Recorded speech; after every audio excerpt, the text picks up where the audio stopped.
धृतराष्ट्र अगर बात न सुन के धक से करते बोले बेटा दुर्योधन ते का बोला था बेटा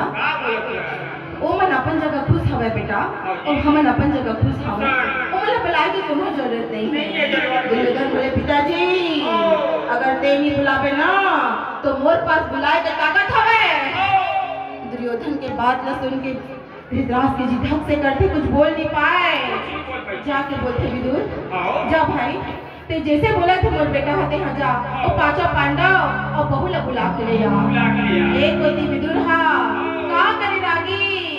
सब जाना था मैं कि जरूर इधर पीछे इधर कोई गुंडा से चाल हवे लेकिन कुछ बोल नहीं पाता मैं का करी विदुर का कहा